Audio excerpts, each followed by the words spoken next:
Well, howdy there, Internet people. It's Bo again.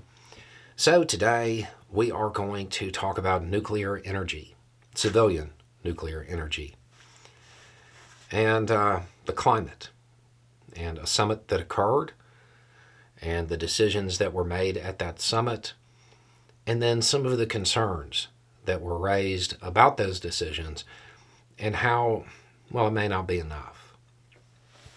Okay. So what happened? A whole bunch of countries, around 30, met and they have signed a pledge. And the pledge is to increase the use of nuclear energy to create electricity to combat climate change. That's part of the reason there, and that's the main reason for it. The countries that signed on to this, the U.S., Brazil, China, Saudi Arabia, France. France being a country that actually exports electricity. It's major players when it comes to energy. And it also says that those countries are going to help other countries develop their own nuclear energy infrastructure so they can provide electricity. So this is something that is surprising in a lot of ways because of things like Chernobyl, because of Fukushima, because of things like this. There's still a lot of concerns when it comes to the actual facilities themselves. But beyond that, beyond the health and safety concerns that typically accompany this, there's another one that is being raised by climate change activists. And that's that, that's all fine and good and everything if you're going to, deal with all of these other issues, and you can do that. It still takes too long.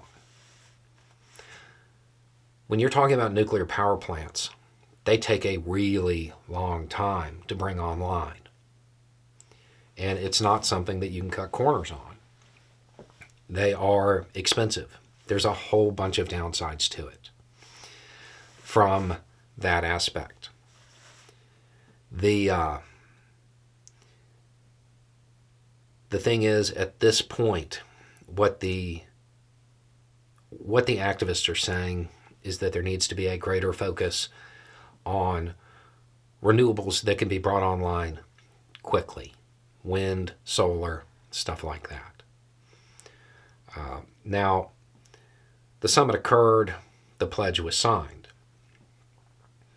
So the concerns raised by the activists, they might be taken into consideration, but it's going to be an afterthought because the decision apparently has already been made. Now, obviously, this is one of those things where a bunch of countries get together, they have their summit, they sign the pledge. We'll have to wait and see how much effort goes into making that pledge a reality, because we don't know yet. But this is a unique development in the sense that it kind of flew under the radar, and given the topic itself, if the pledge starts to be acted on, there's going to be a lot of debate about it. Anyway, it's just a thought. Y'all have a good day.